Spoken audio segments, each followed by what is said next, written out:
সুপ্রিয় শিক্ষার্থী বন্ধুরা, আজ প্রায় দীর্ঘ 4 মাস আমাদের কলেজ বন্ধ থাকার পরে আমরা এই অনলাইনে ক্লাস নেওয়ার জন্য সিদ্ধান্ত নিয়েছি। তোমরা আশা করি বাড়িতে সবাই নিরাপদে আছো। করোনাকালীন এই সময়ে খুব দুর্যোগপূর্ণ একটা সময় যাচ্ছে। পড়াশোনা নিশ্চয়ই তোমরা বাড়িতে সবাই চালু রেখেছো। কেউ পড়াশোনা থেকে বিচ্যুত হবে না, কারণ হচ্ছে পরীক্ষা নির্দিষ্ট টাইমে চলে আসবে।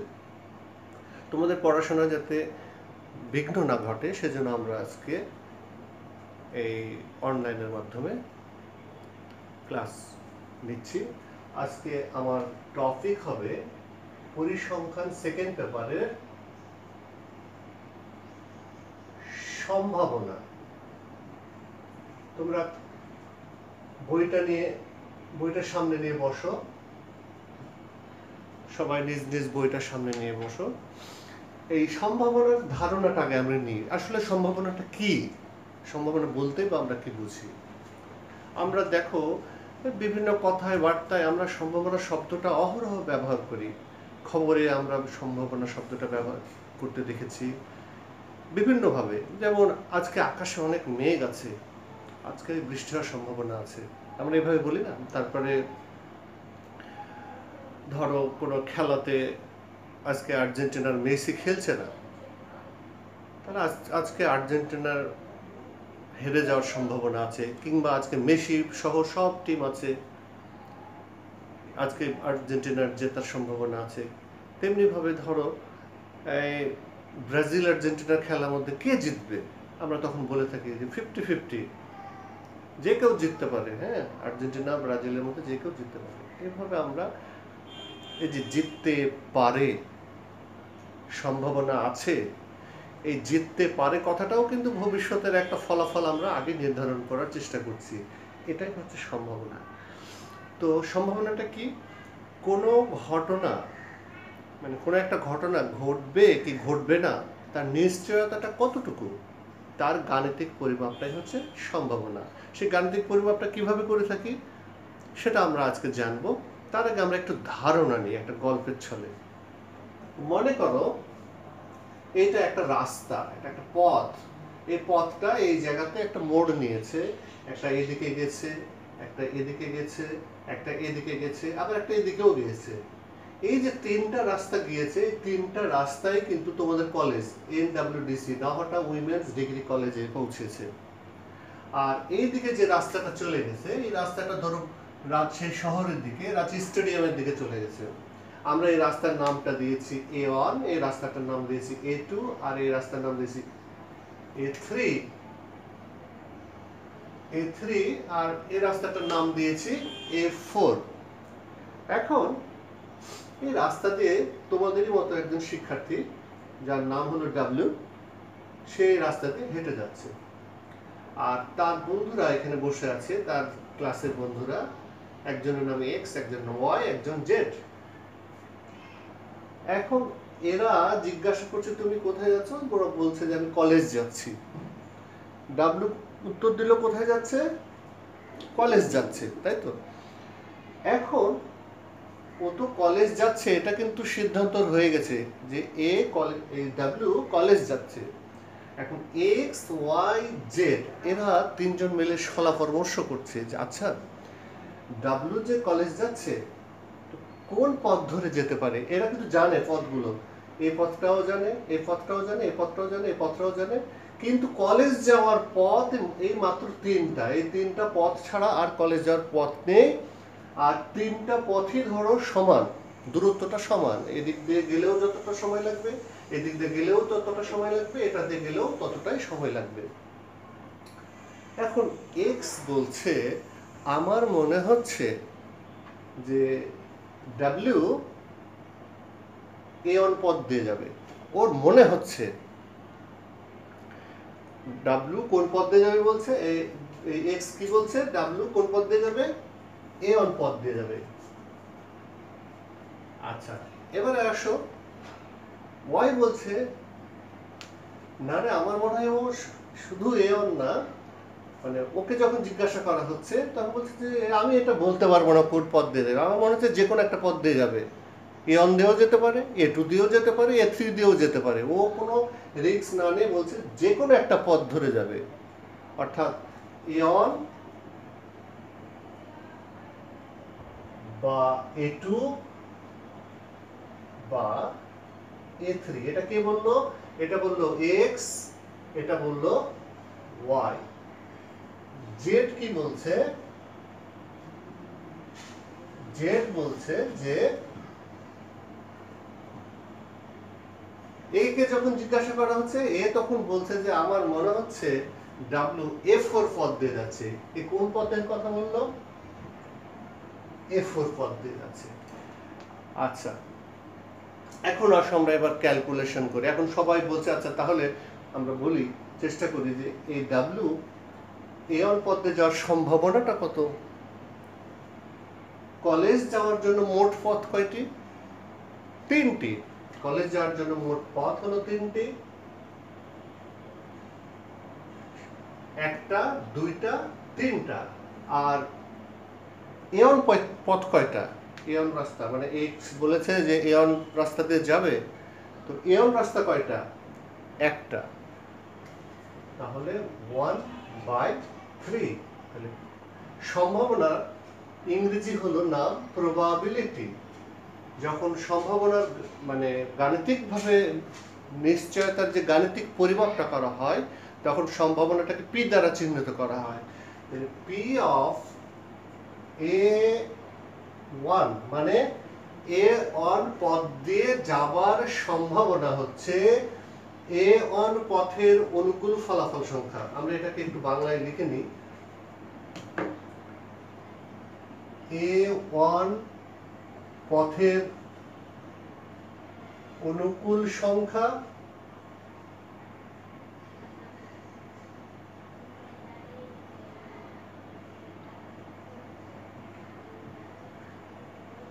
divided by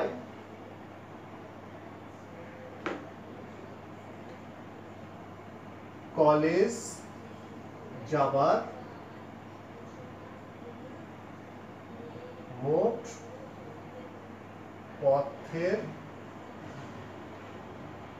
সংখ্যা।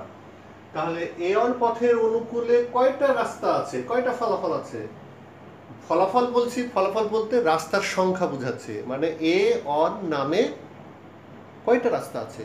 তাহলে A1 নামের অনুকূলে রাস্তার সংখ্যা হলো কয়টা? 1টা। তাহলে P অফ A1 সমান, এটার সমান হচ্ছে 1, 1টা রাস্তা। আর কলেজ যাবার জন্য মোট পথের সংখ্যা 1টা 2টা 3টা, মোট পথের সংখ্যা হলো 3টা। তাহলে 1/3। এই 1/3টা শূন্যর চেয়ে বড় না ছোট? আমরা কি বলবো? নিশ্চয়ই শূন্যর চেয়ে বড়। 1কে 3 দিয়ে ভাগ করে দেখবা, যেটার মান আসবে 0 পয়েন্ট সামথিং আসবে, মানে 0 চেয়ে বড়, ইজ গ্রেটার দেন 0। তাহলে এ যে ঘটনাটার কথা বল, এই তো কলেজ যাচ্ছে, এটা একটা ঘটনা, কলেজ যাওয়ার ঘটনা। তো এই কলেজ যাওয়ার ঘটনার সম্ভাবনাটা কত? এর চিন্তাতে আসছে A1 পথ দিয়ে যাবে। তাহলে A1 পথ দিয়ে যাওয়ার ঘটনাটা ঘটার নিশ্চয়তা, মানে A1 পথ দিয়ে যে যাবে তার এই ঘটনাটার ঘটার নিশ্চয়তার গাণিতিক পরিমাপটা কত পেলাম আমরা? 1/3। এটাই হচ্ছে সম্ভাবনা। তাহলে এর সম্ভাবনাটা পেলাম P অফ A1 সমান 1/3 ইজ গ্রেটার দেন 0। আচ্ছা, এবারে চলে আসো Y কি বলেছে। Y বলেছে A1 দিয়েও যেতে পারে, A2 দিয়েও যেতে পারে, আবার A3 দিয়েও যেতে পারে। ও ধরো ওই অনেকে বলে না, আমি কি জানি, যে কোনো একটা পথ দিয়ে যাবে, যে কোনো একটা পথ দিয়ে যাবে, ওর যেটা ইচ্ছা সেটা দিয়ে যাবে। এই ধরনের কথাবার্তা যখন আসে তখন তার ম্যাথমেটিক্যাল মানে গাণিতিকভাবে সেটাকে আমরা কিভাবে পরিমাপ করব? তখন দেখো, তোর মাথাতে রাখতে হবে ও বলেছে A1 A2 A3 এর যে কোনো একটা পথ দিয়ে যেতে পারে। তো A1 A2 A3 এই তিনটা পথ, তাহলে P অফ যে কোনো একটি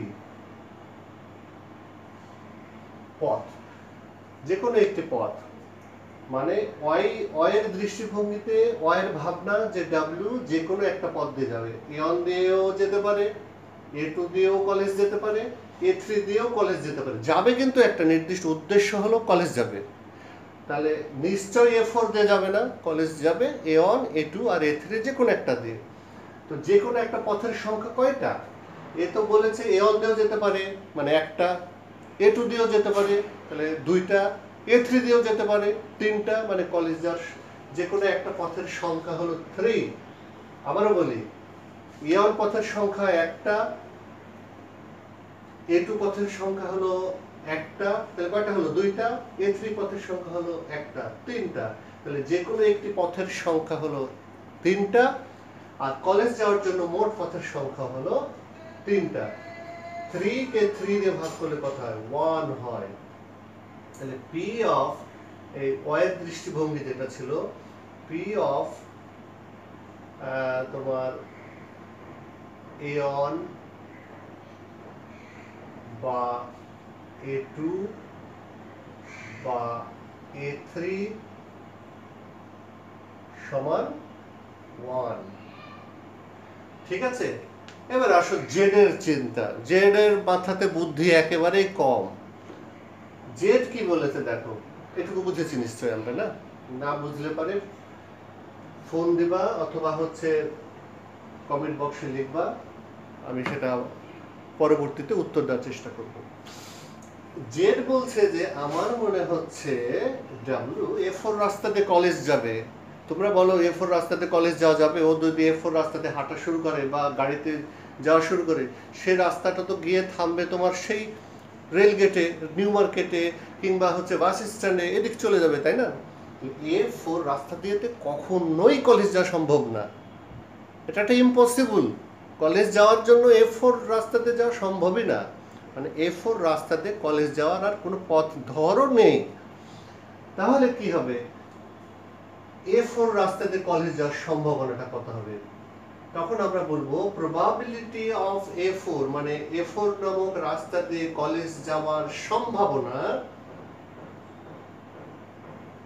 কলেজ যাবার জন্য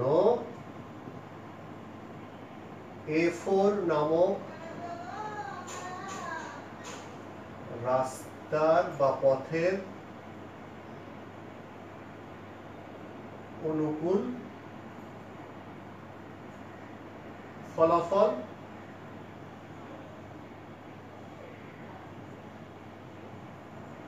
সংখ্যা ডিভাইডেড বাই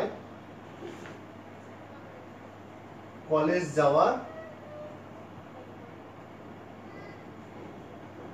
মোট রাস্তার সংখ্যা বা পথের সংখ্যা। আচ্ছা, কলেজ যাওয়ার জন্য A4 নামক রাস্তার ফলাফল সংখ্যা বা A4 নামক রাস্তার সংখ্যা। তোমরা বলো কলেজ যাওয়ার জন্য A4 নামক রাস্তা আছে, খুঁজো তো। A1, A2, A3, না এখানে A4 নেই। তাহলে কলেজ যাওয়ার জন্য A4 নামক রাস্তার সংখ্যাটা দাঁড়াচ্ছে কত? 0। মানে কলেজ যাওয়ার জন্য A4 নামক রাস্তা নেই। A4 নামক রাস্তা আছে, কিন্তু সেটা কলেজ যাওয়ার জন্য না, এটা অন্য জায়গায় যাবে। আচ্ছা, আর কলেজ যাওয়ার জন্য মোট রাস্তার সংখ্যা কয়টা? একটা, দুইটা, তিনটা। 0/3। তাহলে কত হচ্ছে? P of A4 সমান 0। তাহলে নিশ্চয়ই বুঝেছি এটা। আরো একবার বলি, A4 নামক রাস্তা দিয়ে কলেজ যাওয়া যাবে না। তাহলে A4 নামক রাস্তা দিয়ে কলেজ যাওয়াটা একটা অসম্ভব ঘটনা, অসম্ভব ঘটনা। আর অসম্ভব ঘটনার সম্ভাবনা কত হবে? গাণিতিকভাবে আমরা পরিমাপ করে দেখলাম যে A4 নামক রাস্তার অনুকূল কলেজ যাওয়ার জন্য, আবারও বলি কলেজ যাওয়ার জন্য A4 নামক রাস্তার সংখ্যা 0টা, আর কলেজ যাওয়ার জন্য মোট রাস্তার সংখ্যা হলো 3টা। এই 3টা রাস্তা ছাড়া কলেজ যাওয়া যাবে না। তাহলে 0/3 মানে হলো 0। কলেজ যাওয়ার জন্য রাস্তার সংখ্যা 0, মোট রাস্তা হলো 3। 0/3 সমান হচ্ছে 0। তাহলে P of A4 সমান হলো 0। আচ্ছা, এখন আমরা এখান থেকে কয়েকটা জিনিস জানবো। খেয়াল করো, 3 ধরনের ফলাফল আসছে তো না? একটা হচ্ছে 0 চেয়ে বড়, কিন্তু 1/3 আবার নিচে আর একটু লিখি, p of a on 1/3 এটা হলো 0 চেয়ে বড় কিন্তু 1 এর চেয়ে ছোট। p of a1 বা a2 বা a3 সমান 1 আর p of a4 সমান হলো 0। 3 ধরনের ফলাফল আসছে। আচ্ছা, এখান থেকে আমরা একটা ধারণা নিতে পারি যে তাহলে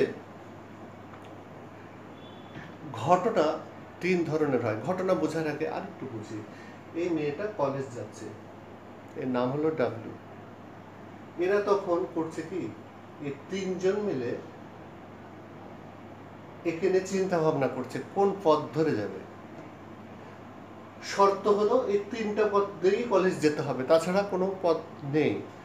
তাহলে এই যে এদের মানে শর্তটা হলো মানে এইরকম যে 3টা শর্ত আছে, হয় A1, নাহলে A2, নাহলে A3, এই 3টা পথ দিয়ে কলেজটা যেতে হবে। তাহলে কতগুলা শর্তের অধীনে এই যে কাজটা করছে, কাজটা কি করছে, কলেজ যাচ্ছে, এই কাজটা সম্পাদন করার নামই হচ্ছে চেষ্টা।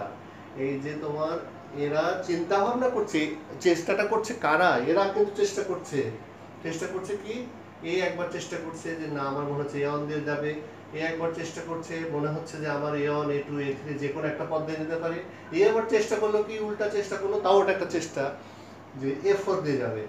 তাহলে এটাকে বলা হয় ট্রায়াল বা চেষ্টা। কি বলা হয়? ট্রায়াল বা চেষ্টা। কতগুলো নির্দিষ্ট শর্তের অধীনে কোনো একটি কাজ একবার সম্পূর্ণ করাকে বলা হয় চেষ্টা। আচ্ছা, এবার 3 জনের সমষ্টিক চেষ্টাকে বলা হচ্ছে পরীক্ষণ। কতগুলো নির্দিষ্ট শর্তের অধীনে কোনো একটা কাজ বারবার করা। এরা কিন্তু কাজ কিন্তু একটাই করছে, ও কোন পথ দিয়ে যাবে এই কাজটা ওরা নির্ণয় করার চেষ্টা করছে। তাহলে কতগুলো শর্তের অধীনে কোনো একটা কাজ বারবার করার নামই হচ্ছে পরীক্ষণ। আমরা এখান থেকে আরেকটা সংজ্ঞা বাইর করে ফেললাম, পরীক্ষণ বা এক্সপেরিমেন্ট। এরা কিন্তু এক্সপেরিমেন্ট করছে, এরা 3 জন মিলে এক্সপেরিমেন্ট করছে একে নিয়ে যে কোন পথ দিয়ে যেতে পারে। আচ্ছা, আমরা এখানে খুব সিম্পল একটা ধারণা দিয়ে উদাহরণ দিয়ে বুঝাচ্ছি, কিন্তু এটা আসলে সম্পূর্ণ একটা বিরাট বড় বড় গবেষণার কাজে ব্যবহার হয়। আচ্ছা, এবারে কি এই 3 জন ধরো ওরা জানে যে কলেজ যাবে, কিন্তু ওরা জানে যে কলেজ যাবে এবং কলেজ যাওয়ার পথ কয়টা সেটাও জানে, যদিও A4 বলেছে যে, কিন্তু এরা জানে কিন্তু যে কলেজ যাওয়ার পথ মাত্র 3টা। তাহলে কোনো মানে এরকম যে কোনো পরীক্ষার কোন মানে ফলাফলগুলো আমাদের আগে থেকে জানা থাকে। ফলাফলগুলো আগে থেকে জানা থাকে মানে কলেজ যাওয়ার জন্য কি কি রাস্তা আছে এটা আমাদের আগে থেকেই জানা থাকে, কিন্তু নির্দিষ্ট একটি চেষ্টায়, মানে আমি এবার মানে গেস করছি, একটা চেষ্টা করছি বা আমি একটা চিন্তা করছি যে এই কোন রাস্তাতে যেতে পারে, এই যে এই চেষ্টা, এইটা ভাবনাটাকে বলছেন চেষ্টা। নির্দিষ্ট একটি চেষ্টায় কোন ফলটি আসবে, মানে ও কোন পথ দিয়ে যাবে এটা যদি বলা না যায় তাহলে সেটাকে বলা হচ্ছে দৈব পরীক্ষা। আমি আরো একবার বলি, যে পরীক্ষার ফলাফলগুলো জানা থাকে আগে থেকে। ফলাফল বলতে কি, এই মেয়েটা এই যে A1 A2 A3 এই 3টা পথের যে কোনো একটা পথ দিয়ে যাবে, ফলাফলগুলো আমার জানা। কিন্তু নির্দিষ্ট একটি চেষ্টাটা কি আমাদের এখানে, চেষ্টাটা হচ্ছে এই 3 জনের ভাবনাটা হচ্ছে এক একজনের ভাবনা হলো এক একটা চেষ্টা। আমি ভাবছি যে ও বোধ হয় A1 যাবে, আরেকজন ভাবছে ও না ও হয়তো A2 পথ দিয়ে যাবে, আরেকজন ভাবছে ও হয়তো A3 পথ দিয়ে যাবে, কিংবা আরেকজন ভাবছে যে না আমার মনে হচ্ছে যে কোনো একটা পথ দিয়ে যাবে। তো এই যে নির্দিষ্ট একটি চেষ্টায় কোন ফলাফলটি আসবে, মানে এ বলছে যে A1 দিয়ে যাবে, আসলে A1 দিয়ে যাবে কি আমি বলতে পারবো না। যদি নির্দিষ্ট একটি চেষ্টায় কোন ফলটি আসবে বা কোন পথ দিয়ে যাবে এটা যদি বলা না যায় তাকে বলা হচ্ছে দৈব পরীক্ষা। দৈব পরীক্ষা আর পরীক্ষার মধ্যে পার্থক্য কি? Random experiment.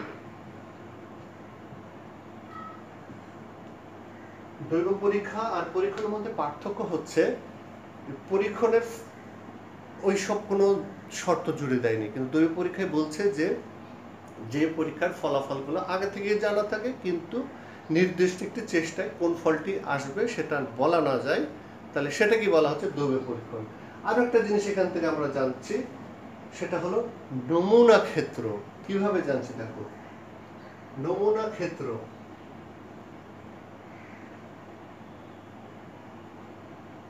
বা স্যাম্পল স্পেস। কিভাবে এটা জানছি, যে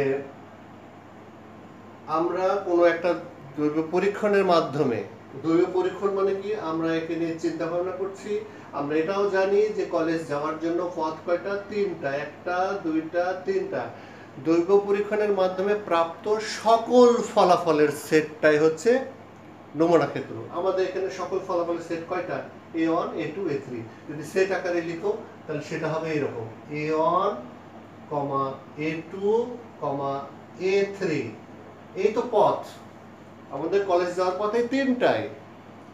এই সকল পথগুলোকে একসাথে নিয়ে যে সেটটা লেখা হয় সেটাকে বলা হয় নমুনা ক্ষেত্র। আসলে নমুনা ক্ষেত্রটা হলো আমরা স্কুলে যে সেট পড়েছিলাম সেই সেটের হলো সার্বিক সেট। দৈব পরীক্ষণের মাধ্যমে প্রাপ্ত সকল ফলাফলের সেট, মানে যে A1 A2 A3, মানে কলেজ যাওয়ার জন্য কিন্তু শুধু রাস্তা আছে এখানে চারটা, কিন্তু কলেজ যাওয়ার জন্য রাস্তা হলো আমার তিনটা। আমার শর্ত হলো আমি কলেজ যাব, কলেজ যাবে আর কি, এটাই। তাহলে কলেজ যাওয়ার জন্য দৈব পরীক্ষণের মাধ্যমে প্রাপ্ত সকল ফলাফলের সেট, মানে সকল রাস্তার সেটটাই হচ্ছে নমুনা ক্ষেত্র। নমুনা ক্ষেত্র গেল।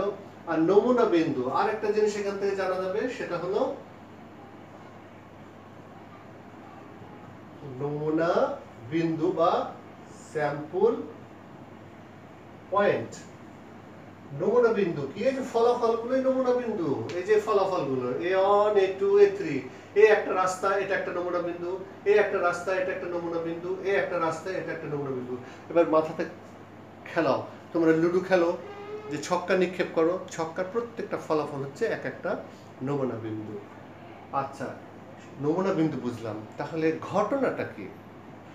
এই যে নমুনা ক্ষেত্র যে পাচ্ছি আমরা, তিনটা রাস্তার সমাহারে যে সেট, সেই সেটের মানে যে কোনো বৈশিষ্ট্যের বা যে এর উপসেটটাই হচ্ছে এক একটা ঘটনা। এর উপসেট কেমন, এই যে আমরা এখানে বের করেছি, A1 নিয়ে একটা, A1 এটা একটা ঘটনা, A1 রাস্তাতে যাওয়ার একটা ঘটনা। তারপরে A1 বা A3 এটা একটা ঘটনা, কিংবা A1 A2 A3 এটা একটা ঘটনা, মানে যে এটা, এগুলো হচ্ছে এক একটা ঘটনা, উপসেট। নমুনা ক্ষেত্রের উপসেটগুলোকেই আমরা ঘটনা বলে থাকি। আবার অন্যভাবে সংজ্ঞায়িত করা যায় যে কোনো দৈব পরীক্ষণের মাধ্যমে প্রাপ্ত নমুনা ক্ষেত্রের কিছু সংখ্যক নির্দিষ্ট বৈশিষ্ট্যের ফলাফল নিয়ে যে সেটটা গঠন করা হয় তাকে বলে নমুনা ক্ষেত্র। যেমন ধরো একটা লুডো খেলায় যে ছক্কা নিক্ষেপ করি, তাহলে আমাদের কি কি পড়তে পারে, যা যা পড়তে পারে তার প্রত্যেকটা ফলাফল নিয়ে যে সেট, সেটাকে আমরা বলে থাকি নমুনা ক্ষেত্র। যেমন তুমি সেট আকারে লেখো, সেট লেখার নিয়ম কি, সেকেন্ড ব্র্যাকেট দিয়ে। নমুনা ক্ষেত্র লেখার নিয়ম কি, আগে এস লিখতে হয়, যে স্যাম্পল স্পেস, এই এস, তারপরে এরকম একটা চিহ্ন দিবা, সেকেন্ড ব্র্যাকেট দিবা, তারপরে লিখবো কি, ছক্কার ক্ষেত্রে 1 2 3 4 5 6 কমা কমা দিয়ে। এই যে নমুনা ক্ষেত্র আছে, এখান থেকে যে কোনো একটা বৈশিষ্ট্য নাও। আমি বললাম জোড় সংখ্যার পড়ার ঘটনা, আমি যে ছক্কা চালাবো জোড় সংখ্যা পড়ার ঘটনা, তাহলে তুমি কোন বৈশিষ্ট্যগুলো নেবা, যেগুলো জোড়। জোড়ের সংজ্ঞা কি পড়েছি, যে সমস্ত সংখ্যার এককের ঘরে 0 2 4 6 8 থাকে তাকে হচ্ছে তোমার হলো জোড় সংখ্যা বলে। তাহলে আমার এই যে ছক্কাতে জোড় সংখ্যাগুলো 2 4 6, ঠিক আছে। তাহলে এই সেটগুলো নিয়ে যে ঘটনা, যে সেটটা পাচ্ছি জোড়ের সংখ্যা নিয়ে, এটা একটা ঘটনা। তাহলে আমরা ঘটনাটা জানলাম। প্রশ্ন থাকলে প্রশ্ন করবা কমেন্ট বক্সে। আচ্ছা, এখন এইখানে আমরা এটা একটু মুছে দিই। এইখানে চিন্তা করো, আমরা এখানে তিন ধরনের ঘটনা নিয়ে আলোচনা করেছি। প্রথমে আলোচনা করেছি নির্দিষ্ট একটি পথ দিয়ে যাওয়া, এটা ধরো A1 দিয়ে বলেছি, আমি এটাকে A2 দিয়েও বলতে পারতাম, এটাকে আমি A3 দিয়েও বলতে পারতাম, আবার A1 বা A3 দিয়েও করতে পারতাম, A1 বা A2 দিয়েও করতে পারতাম। দেখো পড়ো, P of A1 বা A2 যদি তাই হতো, তাহলে A1 বা A2 নামক রাস্তা কয়টা আছে? দুইটা আছে, তাহলে 2। আর মোট পথ কয়টা আছে? একটা, দুইটা, তিনটা, 2/3। এটাও কিন্তু 1 এর চেয়ে ছোট আর হলো 0 এর চেয়ে বড়। আমরা এই তিন ভাগে ভাগ করছি।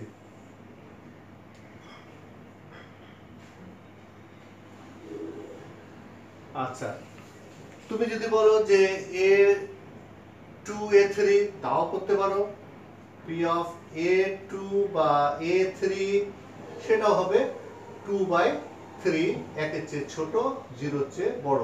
এই যে A2 আর A3 নামক রাস্তা আছে দুইটা, আর মোট রাস্তা আছে তিনটা, 1 2 3, কথা বোঝা গেল?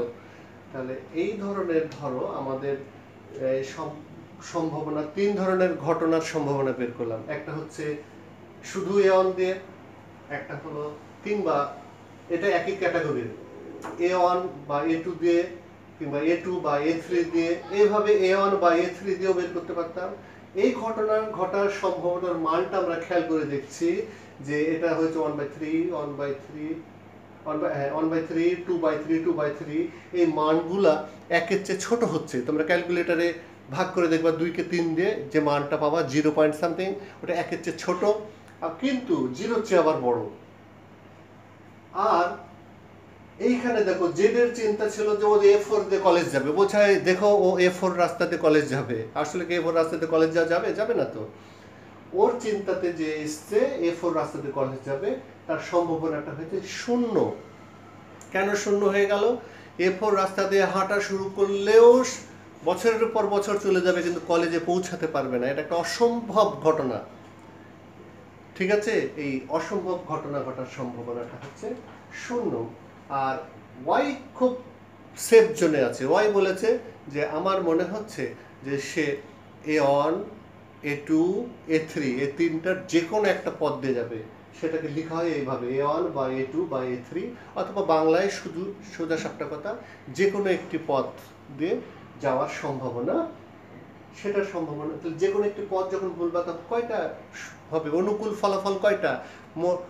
মানে কলেজ যাওয়ার অনুকূলে পথের সংখ্যা কয়টা? ওর কলেজ যাওয়ার অনুকূলে পথের সংখ্যা 1টা 2টা 3টা। এই জন্য আমরা এখানে লিখেছিলাম 3 বাই মোট পথের সংখ্যা কলেজ যাওয়ার 3/3 সমান 1। এখানে সম্ভাবনাটা হয়েছে 1। তাহলে তিন ধরনের ঘটনা পাওয়া যায় আমাদের এই জগতে। তিন ধরনের ঘটনা ঘটে। তিন ধরনের ঘটনা কি? একটা অসম্ভব ঘটনা, যে ঘটনাটা কখনো ঘটবেই না। অসম্ভব ঘটনা ঘটার সম্ভাবনা হচ্ছে 0। অসম্ভব বা ইম্পসিবল ইভেন্ট মানে ঘটনা। আচ্ছা, অসম্ভব ঘটনা এটাকে বলা হয়, যেটা ঘটনার সম্ভাবনা 1, সেটাকে বলা হয় নিশ্চিত ঘটনা, মানে এটা ঘটবে। নিশ্চিত ঘটনা, এটাকে ইংরেজিতে বলা হয় শিওর বা সার্টেন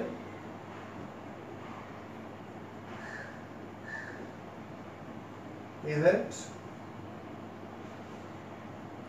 আর এটাকে বলা হয় অনিশ্চিত ঘটনা। এটা ঘটতেও পারে, নাও ঘটতে পারে। A1 পথ দিয়ে যেতেও পারে, নাও যেতে পারে। A2 পথ দিয়ে যেতেও পারে, নাও যেতে। হঠাৎ করে মন চেঞ্জ হয়ে গেল, এদিক দিয়ে চলে গেল বা এদিক দিয়ে চলে গেল, মানে A2 পথ দিয়ে যেতেও পারে, নাও যেতে পারে। এটাকে বলা হয় অনিশ্চিত ঘটনা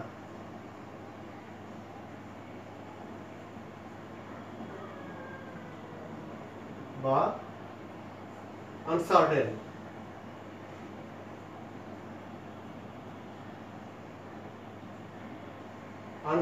ইভেন্ট। অনিশ্চিত ঘটনা, তাহলে এই 3 ধরনের ঘটনা আমাদের জীবনে ঘটে থাকে।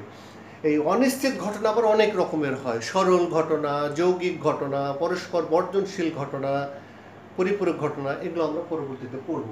তাহলে সম্ভাবনার সাধারণ ধারণা হচ্ছে যে কোনো ঘটনা ঘটার নিশ্চয়তা কতটুকু তার গাণিতিক পরিমাপটাই হচ্ছে সম্ভাবনা, যেটা আমরা এখানে গাণিতিক পরিমাপ করে দেখালাম। এটা হচ্ছে সম্ভাবনা। আর এই সম্ভাবনা করতে গেলে কিছু সংজ্ঞা আমাদের জানা দরকার হয়। সেই সংজ্ঞাগুলো সম্পর্কে আলোচনা করলাম। চেষ্টা, কতগুলো নির্দিষ্ট শর্তের অধীনে কোনো একটি কাজ একবার করাকে বলা হয় চেষ্টা। কোনো একটি কাজ নির্দিষ্ট শর্তের অধীনে কোনো একটি কাজ বারবার করাকে বলা হয় পরীক্ষণ। একবারেও পরীক্ষণ হয়ে যায়। যেমন ধরো ক্রিকেট খেলাতে ওই যে কে আগে ব্যাট করবে না ফিল্ডিং করবে, এটা করার আগে আম্পায়ার সহ ম্যাচ রেফারি সহ কী করে, ম্যাচ রেফারি যে টস করে যে জিতে সে হলো সিদ্ধান্ত নেয়। ওটা একটা চেষ্টাতে পরীক্ষা হয়ে যায়। দৈব পরীক্ষা কি, যে পরীক্ষার ফলাফলগুলো আগেই জানা থাকে কিন্তু নির্দিষ্ট একটি চেষ্টায়, আমি লুডো খেলছি, আমি জানি যে আমার কি কি পড়তে পারে 1 2 3 4 5 6, এই 6টা ফলাফলে যে কোনো একটা পড়তে পারে। কিন্তু আমি যে কয়েনটা ছক্কাটা নিক্ষেপ করবো, কোন ফলটা আসবে এটা আমি বলতে পারবো না। তুমি বলছো যে দেখিস আমার 6 পড়বে, যদি 6 পড়েও যায় এটা একটা অনিশ্চিত একটা ঘটনা ঘটবে, কিন্তু তুমি নিশ্চিতভাবে বলতে পারবে না যে আমার 6 পড়বে, তাহলে যে বলা যায় না। এই পরীক্ষাটার নাম হলো দৈব পরীক্ষণ। আর নমুনা ক্ষেত্র কি, দৈব পরীক্ষার মাধ্যমে প্রাপ্ত যত ফলাফল আছে, মানে যে ফলাফলগুলো আসতে পারে, যে একটু আগে বললাম লুডো খেলায় তোমার 1 2 3 4 5 6-এর মধ্যে যে কোনো একটা আসতে পারে। ওই 1 2 3 4 5 6 প্রত্যেকটা ফলাফল নিয়ে যে সেট, সেই সেটটাকে বলা হয় নমুনা ক্ষেত্র। আমাদের এখানে কলেজ যাওয়ার রাস্তা 3টা, এই 3টা রাস্তার সেটটাকে নিয়ে বলা হয় নমুনা ক্ষেত্র। আচ্ছা, নমুনা বিন্দু সম্পর্কে বলেছিলাম। নমুনা বিন্দু হচ্ছে কোনো নমুনা ক্ষেত্রের প্রত্যেকটা ফলাফলকে বলা হয় এক একটা নমুনা বিন্দু। মানে এটা একটা নমুনা বিন্দু, এটা একটা নমুনা বিন্দু, এটা একটা নমুনা বিন্দু, কিংবা ছক্কার 1 একটা নমুনা বিন্দু, 2 একটা নমুনা বিন্দু, 3 4 5 6 প্রত্যেকটাই নমুনা বিন্দু। তারপরে আমরা বলেছিলাম ঘটনাটা কি, নমুনা ক্ষেত্রের এক একটি উপসেটই হলো ঘটনা। অন্যভাবে বলা যায় দৈব পরীক্ষণের মাধ্যমে প্রাপ্ত নির্দিষ্ট বৈশিষ্ট্যের অনুকূলের ফলাফল সেটটাই হলো নমুনা ক্ষেত্র। যেমন ছক্কায় জোড় বা বিজোড় পড়ার ঘটনা, কিংবা হচ্ছে তোমার 3 দ্বারা বিভাজ্য সংখ্যা পড়ার ঘটনা, এগুলো হচ্ছে ঘটনা। আর এই ঘটনাকে আমরা 3 ভাবে সংজ্ঞায়িত করলাম। একটা হচ্ছে অনিশ্চিত ঘটনা, একটা নিশ্চিত ঘটনা, আর একটা হচ্ছে অসম্ভব ঘটনা। অনিশ্চিত ঘটনাটা কি, যে ঘটনাটা দৈব পরীক্ষণের মানে যে ঘটনাটা ঘটতেও পারে নাও ঘটতে পারে, সম্ভাবনার মান 0-র চেয়ে বড় কিন্তু 1-এর চেয়ে ছোট হয়। আমরা এখানে মানটা বের করে দেখিয়েছি যে 0-র চেয়ে বড় কিন্তু 1-এর চেয়ে ছোট, 0-র চেয়ে বড় 1-এর চেয়ে ছোট, 0-র চেয়ে বড় 1-এর চেয়ে ছোট। এই যে 1/3 2/3 2/3 এগুলো সব 0-র চেয়ে বড় কিন্তু 1-এর চেয়ে ছোট। আর নিশ্চিত ঘটনাটা কি, যে ঘটনা দৈব পরীক্ষণের মানে ঘটবেই, যে ঘটনাটি ঘটবেই। আমি যেহেতু তোমার নির্দিষ্ট করে বলছি না, আমি বলছি যে লুডো খেলতে বসছো, ছক্কা চালাচ্ছ, কত পড়বে তোমাকে জিজ্ঞাসা করা হলো, তুমি বলবে যে কতই বা পড়বে, 1 2 3 4 5 6-এর মধ্যে যে কোনো একটা পড়বে।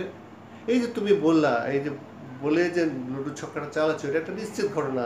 তুমি যে আগেই যে সিদ্ধান্ত নিলা, আগেই যে ফলাফলটা দিলা, এই ফলাফল দেওয়ার ঘটনাটাকে বলা হবে নিশ্চিত ঘটনা। 1 2 3 4 5 6-এর প্রত্যেকটি পড়তে পারে। আচ্ছা, এবার আসো অসম্ভব ঘটনা। অসম্ভব ঘটনা কি, যে ঘটনা দৈব পরীক্ষণের কোনো পর্যায়ে ঘটবে না। তুমি যদি সারাদিন ট্রাই করো, ছক্কায় 7 বা 8 পড়বে না, এই ঘটনাটাকে বলা হয় অনিশ্চিত ঘটনা। তুমি যদি A4 রাস্তা দিয়ে কলেজ যাওয়ার চেষ্টা করো, কখনোই যেতে পারবে না। রেলগেট বা স্টেডিয়ামের ওই রাস্তা দিয়ে সোজা চলে যাবে, কিন্তু কলেজ পৌঁছাতে পারবে না। কথা বোঝা গেল? এটাকে বলা হয় অসম্ভব ঘটনা। অসম্ভব ঘটনার সম্ভাবনার মান হবে 0, নিশ্চিত ঘটনার সম্ভাবনার মান হবে 1। তাহলে সম্ভাবনার মান আসলে কত থাকছে বলতো? সম্ভাবনার মান, এ যদি একটা ঘটনা হয়, তাহলে এই ঘটনা ঘটার সম্ভাবনার মান 0-র চেয়ে বড়, সমান বা বড় কিন্তু 1-এর সমান বা 1-এর ছোট। এই তাহলে আমরা বাড়িতে বইটা নিবা, বইটা নিয়ে সংজ্ঞাগুলো পড়বা, কারণ সংজ্ঞাগুলো না জানলে পরবর্তীতে তুমি ইয়া করতে পারবে না, এগুলো মনে রাখতে পারবে না।